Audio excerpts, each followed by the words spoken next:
Hello students, welcome to the third session of the chapter Basic Mechanisms of Inflammation.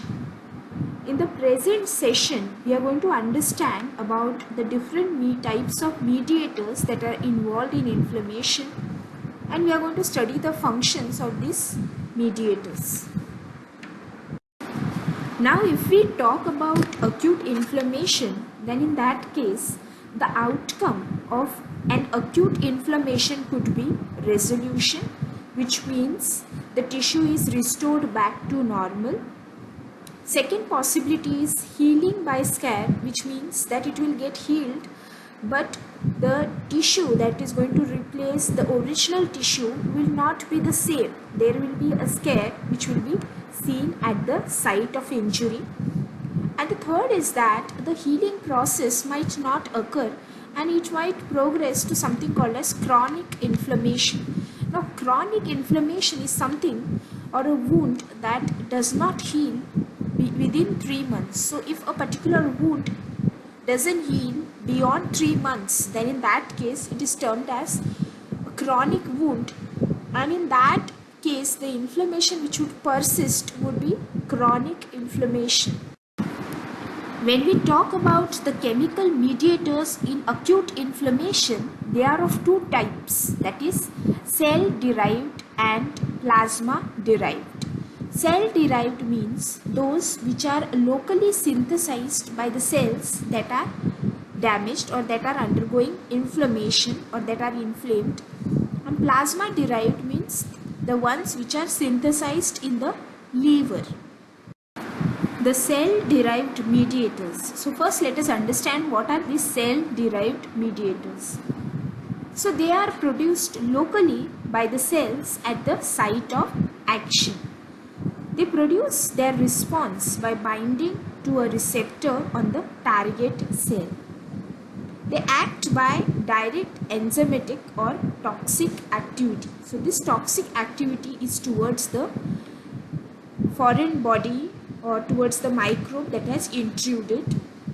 They bind to a receptor on the target cell and they cause the release of secondary mediators. So sometimes they could directly bind to the target cell, or sometimes they could bind to some receptor on the target cell and will cause release of some other secondary mediators which would actually produce the action.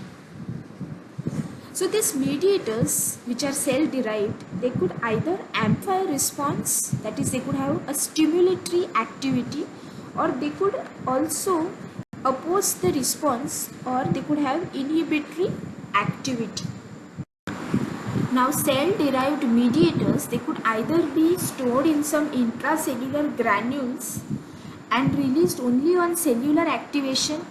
For example, histamine is released from mast cells on cellular activation, or in some cases they could be synthesized right from the beginning and they are released in response to a stimulus, like for example prostaglandins. So these are just two examples of cell derived mediators.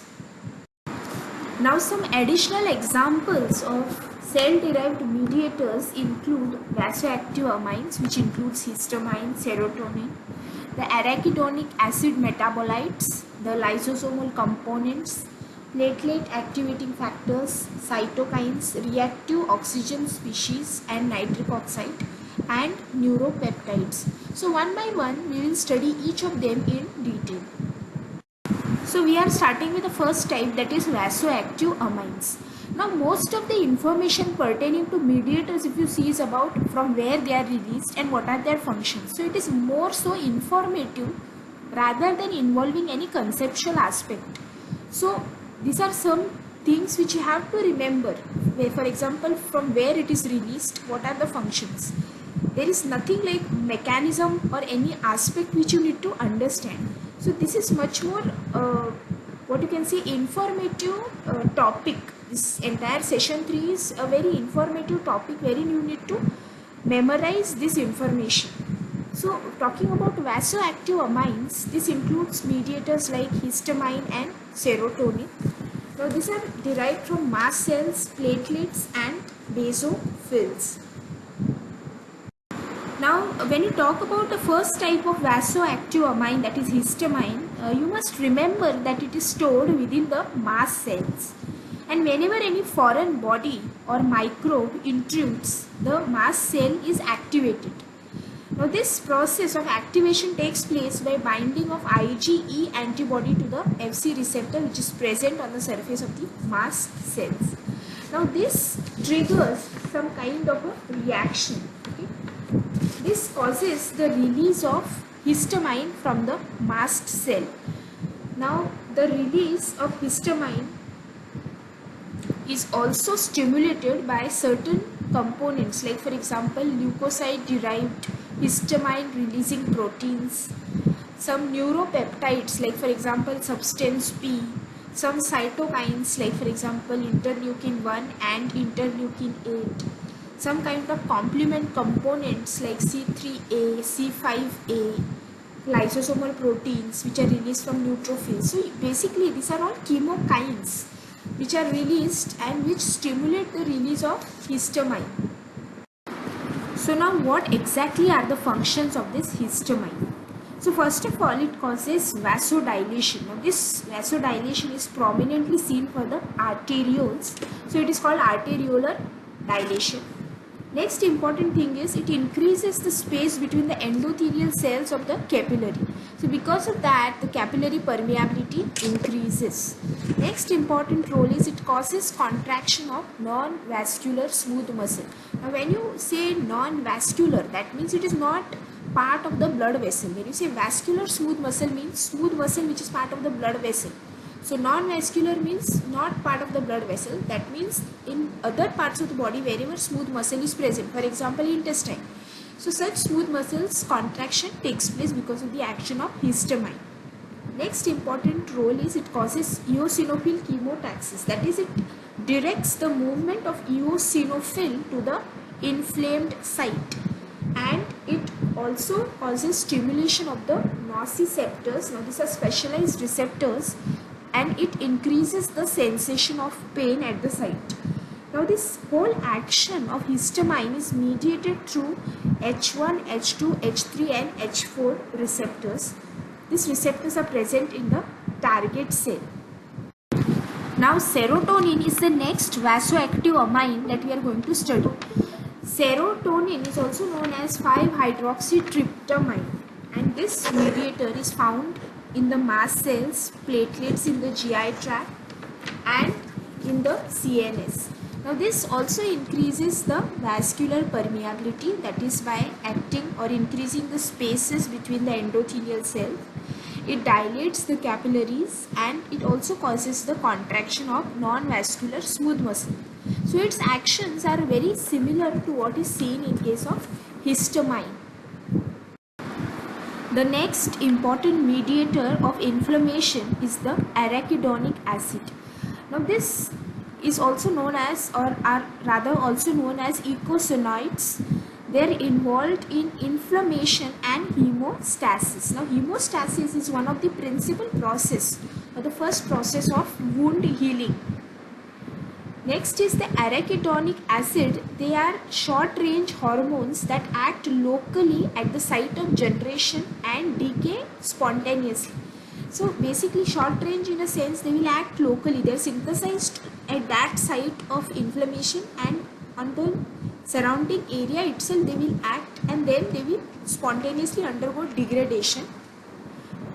They may also get enzymatically destroyed, that is some enzymes may act on them and cause the degradation. Now these arachidonic acids are mainly derived from leukocytes, mast cells, endothelial cells, platelets, and one source of this synthesis is the dietary linoleic acid. Now this arachidonic acid metabolites, basically they are components of the cell membrane phospholipids. Now this arachidonic acid is actually released from phospholipids by the action of the enzyme cellular phospholipases. Now these phospholipases are activated by some mechanical, chemical or physical stimuli, or they can even be activated by some kind of chemical mediators like C5A, which is part of the complement system. Now this arachidonic acid in the body gets metabolized by two pathways. One is the cyclooxygenase pathway and second is the lipooxygenase pathway. Now when arachidonic acid gets metabolized by cyclooxygenase pathway, the end products or the metabolites that are formed are prostaglandins and thromboxanes. And when it gets metabolized by the lipooxygenase pathway, the metabolites that are formed are leukotrienes and lipoxins. So let us just understand the cyclooxygenase pathway. So this pathway proceeds through the action of the cyclooxygenase enzyme, which is basically a fatty acid enzyme that is present in two forms, that is COX-1 and COX-2. Now this metabolizes the arachidonic acid into following derivatives, that is prostaglandin can be formed, thromboxane A2 can be formed, prostacyclin can be formed and resolvins. So these are the various metabolites that are formed. Some kind of drugs, they inhibit this particular enzyme. For example, non-steroidal anti-inflammatory drugs or NSAIDs. Now these drugs which stop inflammation, they mainly act by blocking this pathway. So if this pathway gets blocked, then these mediators of inflammation, that is prostaglandin, thromboxane, prostacyclin, resolvins, they are not synthesized. So in one way the degree of inflammation is reduced. So this is one potential mechanism by which anti-inflammatory drugs can show their activity. The lipooxygenase pathway is the second pathway. Now this proceeds mainly through the action of lipooxygenase. Now this enzyme is mainly present in the neutrophils. It acts on the activated arachidonic acid, and what it forms is hydroperoxy eicosanoic acid, which is one of the intermediate compound that is formed. Now the following metabolites are formed when the metabolism proceeds through the lipooxygenase pathway. That is, there is the first compound, that is the 5-hydroperoxy eicosanoic acid, that is the first metabolite that is formed. Second is leukotrienes and third is lipoxins. So just remember, this differs from cyclooxygenase pathway in that lipooxygenase is the enzyme and the metabolites that are formed are different from what you see in the cyclooxygenase pathway. The cytokines are the next important class of mediators or important types of mediators of inflammation. Now these cytokines mainly include the interleukins, that is right from 1 to 10, that is 1, 2, 3, interleukin 4, interleukin 8, all interleukins from 1 to 10, the tumor necrosis factor and interferons. Now these cytokines are produced mainly by macrophages and lymphocyte, and what they do is, apart from being mediators of inflammation, they also control the activity and function of other cells and they coordinate the inflammatory response. So if we have to summarize the functions of cytokines, remember that they have some important functions like activating leukocytes, enhancing the proliferation of B and T cells, which are important cells of the immune system, and natural killer cell cytotoxicity, they tend to increase. Now some of this natural killer cell cytotoxicity enhancement process, the important cytokines that are involved are interleukin 1, interleukin 6 and tumor necrosis factor. Now these are mainly involved in acute inflammation as well as in case of fever or pyrexia. Now the interleukins, they are also involved in synthesis of some important coagulation factors, protease inhibitors and metal binding proteins. Besides that, they also promote the expansion of neutrophil, eosinophil and macrophages, and they are also stimulating the prostaglandin A2 and they increase the intracellular calcium concentration in leukocytes. Now this increase in the intracellular calcium concentration helps in enhancing the leukocyte function or helps in the process of activation of the leukocytes. The next important mediators are the lysosomal granules, lysosomal components. So this granules granules which are seen are mainly of two types, that is the granules of neutrophils, which includes again primary, secondary and tertiary as the three main types. So in primary, some examples include cathepsin G, elastase. Secondary granules, the examples include gelatinase, collagenase, and tertiary, it includes acid hydrolysis. So the next type of granules are the granules of monocytes. Now this mainly includes acid proteases, collagenase, elastase. Now these granules, they are much more active in chronic inflammation, that is the granules of the monocytes. So remember, the lysosomal components mainly comprised of the lysosomal granules, which are of two types, that is granules of neutrophils and granules of the macrophages and monocytes. The granules of monocytes in tissue macrophages are more active in the chronic inflammation, and granules of neutrophils are of three types, primary, secondary and tertiary. The next type of mediators that are involved in inflammation are the platelet activating factor or PAF. Now they have a broad spectrum of anti-inflammatory activity. So they are mainly derived from the membrane of neutrophils, monocytes, basophils, endothelial cells and platelets by the action of phospholipase A2. Now the function of this platelet activating factor mainly includes, first, they stimulate the platelets at the site of inflammation. They are responsible for vasoconstriction and also have actions like bronchoconstriction. They can cause vasodilation and increase the vascular permeability. So their potency is 100 to 1000 times more than that of the histamine. They have very high chemotactic potential. So what happens is they can stimulate because of their chemotactic potential, they will cause increased leukocyte adhesion. So they will direct the movement of some inflammatory cells towards the site or towards the target site.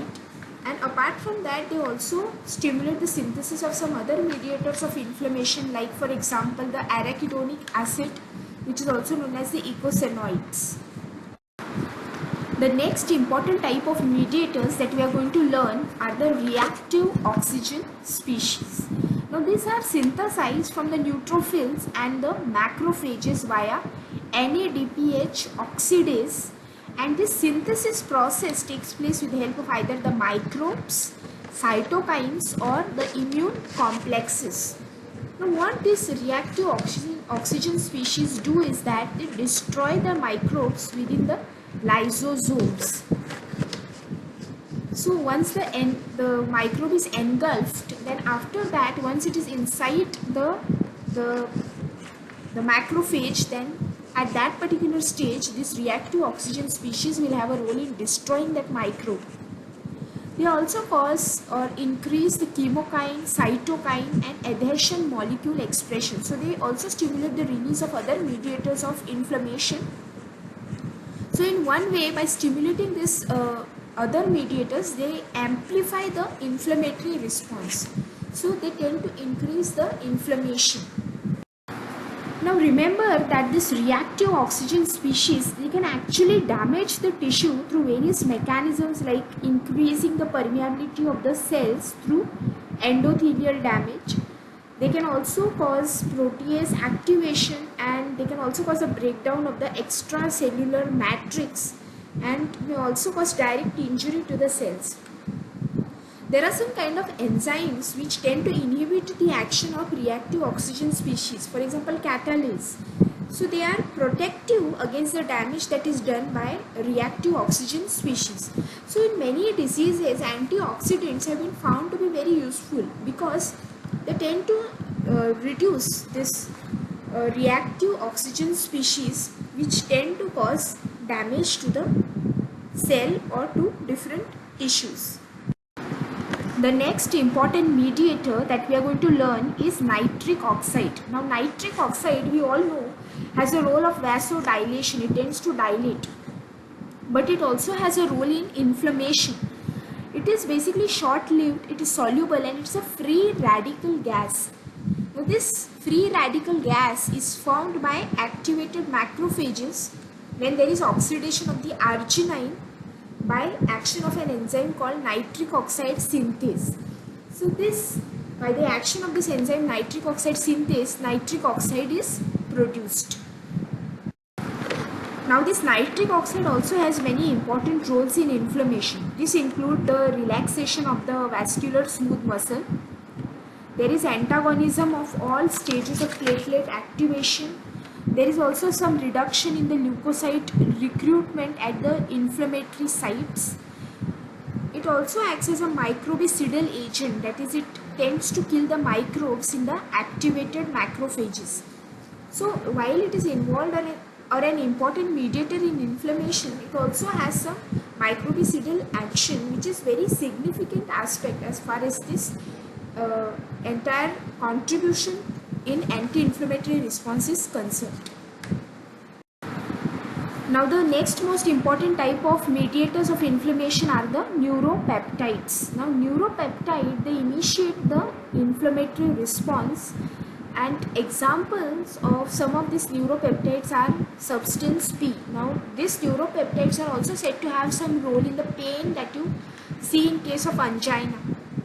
So their important role is to transmit pain signals, to regulate the vessel tone, that is, a vessel I am talking about here is blood vessel, and to modulate vascular permeability. So they tend to increase the vascular permeability, and they are more prominently expressed in the lung and the gastrointestinal tract. So far we had seen the cell derived mediators, that is the mediators which are released locally by the cell or the target cell where inflammation has taken place or where damage has taken place, some injury has occurred. The next type of mediators are the plasma protein derived mediators. This is the second type of mediators which we are going to learn now. So they mainly include the inactive precursors which get activated at the site of inflammation. So basically this system has something called as inhibitors and accelerators. So they include some components which tend to either inhibit the response or tend to activate the response. Now one of the most important mediator that is involved is the Hegman factor or factor 12 of the clotting system. So let us understand this in the greater detail in the next slide. So the Hegman factor or factor 12 is a plasma derived mediator. Now as all plasma derived mediators are synthesized in the liver, so this is also synthesized by the liver, and this initiates four main systems which are part of the inflammatory response. So these systems are: first the kinin system, second the clotting system, third the fibrinolytic system, and fourth is the complement system. So let us see these systems one by one. So first let us understand the clotting system. Now this mainly includes the factor 12A, which is the Hegman factor driven proteolytic cascade. Now this proteolytic cascade or series of events, finally what they do is they activate thrombin. Now the role of this thrombin is that there is generation of the fibrin clot by conversion of a soluble fibrinogen to insoluble fibrin clot. There is increased vascular permeability and chemotactic activity for leukocytes. So mainly the movement of leukocytes is directed by some chemokines. And next important thing is it causes increased leukocyte adhesion during the inflammatory response. Now the leukocytes, they tend to move towards the epithelium, that is the endothelial margin, that is the process called margination takes place. So during this process of margination and emigration, before that occurs, there is something called as the rolling and adhesion of the leukocyte which takes place. So this process is enhanced by this clotting system, that is this factor 12A. The next important system is the fibrinolytic system. Now this is again activated by the Hegman factor or factor 12A. Now the very term fibrinolytic means the lysis of fibrin. So basically here what happens is the solubilization of the fibrin clot takes place, and it cleaves the plasminogen to form the plasmin. So without this particular system, what will happen is the coagulation process would just continue to occur without any stop. So if this fibrinolytic system doesn't exist, then for a minor cut also the entire clotting cascade would get activated without any breaks. So that would have very serious consequences. So fibrinolytic system is a very important component of this inflammation cascade. The next important system is the kinin system. Now this includes the bradykinin, which are short-lived and are rapidly degraded by kininases, which are a type of enzymes that acts on the kinins, and these are mainly present in the plasma and the tissues. An example is bradykinin, as I said earlier. Now, some important roles of this bradykinin are that it slows down the contraction of smooth muscle, it increases vascular permeability, which is similar to what is seen for histamine and other vasoactive mediators, and it also causes pain like neuropeptides, and vasodilation is very prominently seen, like how it is seen with nitric oxide. The next important system that we are going to understand is the complement system or the complement cascade. Now this is a part of the immune system that enhances or complements the ability of antibodies and phagocytic cells to clear the microbes and damaged cells from an organism. Now most of the proteins that are part of the complement cascade are inactive. But whenever there is any microbe which has intruded, and once it is recognized by the body, at that particular time these proteins of the complement system get activated. Now this complement system functions by three pathways, that is the classical pathway, alternate pathway, and mannose binding lectin pathway. So let us just understand this in the next slide. Now if you look at this image, you will find that there is classical pathway, alternative pathway, and the mannose binding lectin pathway or the MBL pathway. Now if you concentrate on the classical pathway, it involves the complement component number C1, C4 and C2. Okay, this particular pathway, that is the classical pathway, is activated by the antigen antibody complex. The next is the alternate pathway. Now this alternative pathway, it involves factors like factor B, factor D, H and I. These in turn interact with each other and with factor C3b to form the C3 convertase.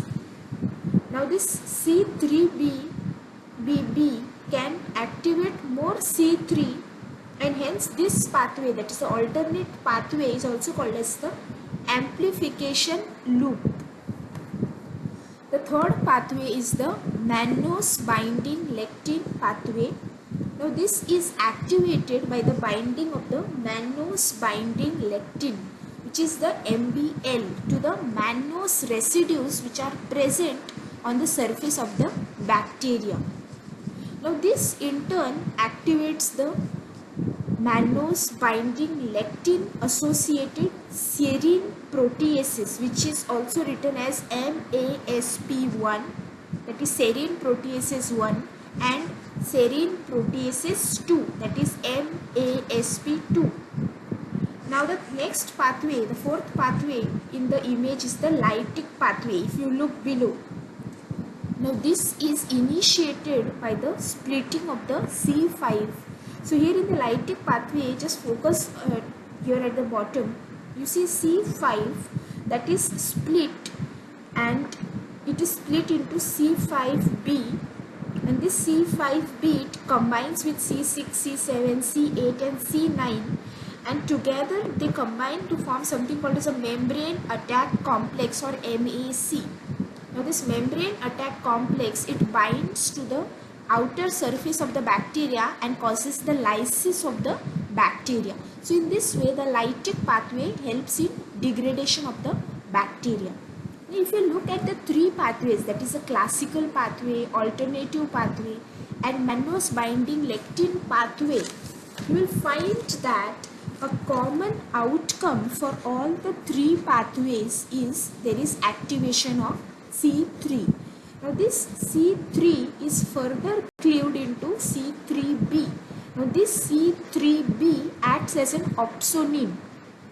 Opsonine is something that binds to the surface of the bacteria. Now this binding of opsonine to the surface of bacteria helps in recognition of this pathogen by the phagocytes. And a small fragment C3a. So it is split into C3a and C3b. What is split? C3. Now C3a promotes inflammation and C3b, it causes the opsonization of the bacterial surface so that there is increased phagocytosis.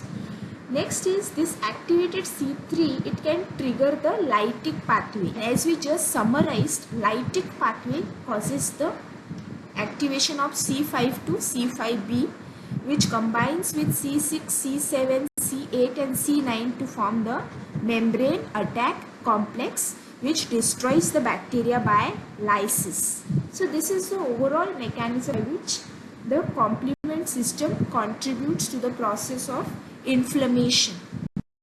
Now the next important type of inflammation that we are going to study is the chronic inflammation.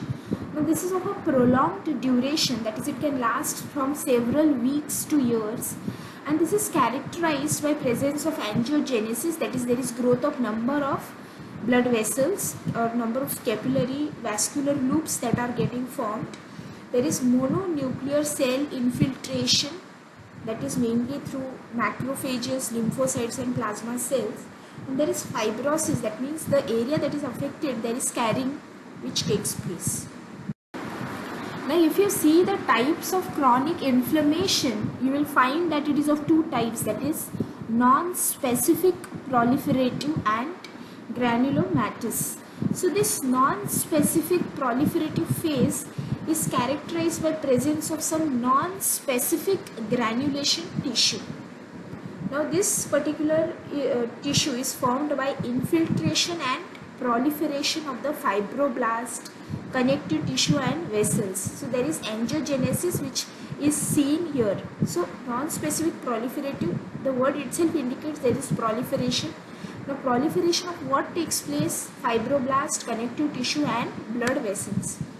The next type is the granulomatous inflammation. So that means there is something called as nodular lesions or granulomas which get formed at this particular stage. So this is mainly because of aggregation of the macrophages or epithelial cells. So remember, in the non-specific proliferative phase, there is proliferation of the connective tissue, blood vessels and fibroblast.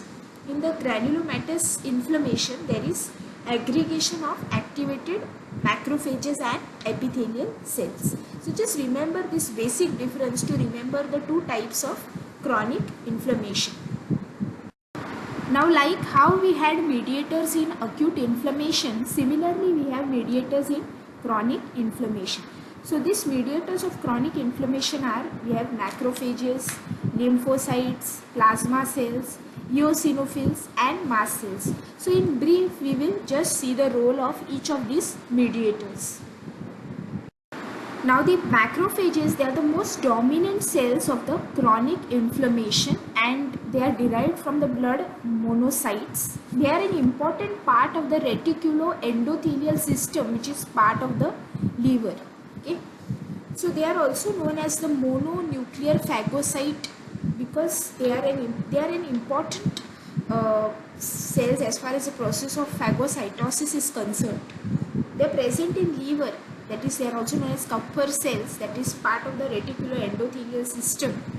They are present in the spleen, lymph nodes, also in the central nervous system. They are the part of the microglial cells, and in lungs you have them as the alveolar macrophages. So these are the sites where they are present, and just remember that they are the most dominant cells of the chronic inflammation process. Now the lymphocytes are the second important cells that are involved in chronic inflammation. Now in lymphocytes, remember the T and the B lymphocytes mainly we are talking about. Now they migrate to the inflammatory sites. And how do they migrate? By the action of chemokines. So the damaged cell or even the bacteria, they release some chemical substances which act as chemokines, and these chemokines decide the movement of the lymphocytes to the inflammatory site. Now they interact with macrophages in a bi-directional way, and they have a very important role in chronic inflammation. Now eosinophil are another major types of inflammatory cells which are involved, and they are mainly part of immune reactions that are mediated by the IgE antibody. Now they are associated with many types of allergies, and they contain the granules of which are highly cationic protein which are toxic to many pathogens or parasites, and they are also involved in the process of epithelial cell necrosis. Now these mast cells, we have previously studied them during acute inflammation also. They are also called as Wirth cells because they are distributed throughout the body practically and involved in both type of responses, that is acute as well as chronic. And they tend to increase the activity of some cytokines like the tumor necrosis factor and some chemokines. And mainly these mast cells, they are armed with IgE antibodies. So as soon as an antigen enters, this antigen binds to the IgE antibody. This antigen antibody reaction causes the release of histamine which is stored inside the mast cell. And this histamine is then an important mediator of the process of inflammation.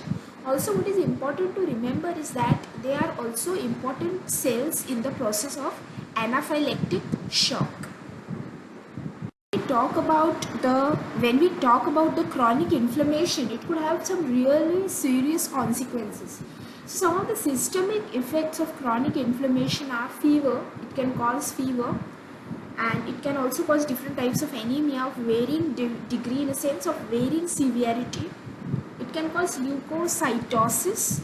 Apart from that, what you'll find is the erythrocyte sedimentation rate may increase and amyloidosis may develop. Now amyloidosis is basically the deposition of amyloid fibrils in abnormal amount in the different tissues of the body. So this kind of abnormality can also occur as an outcome of chronic inflammation.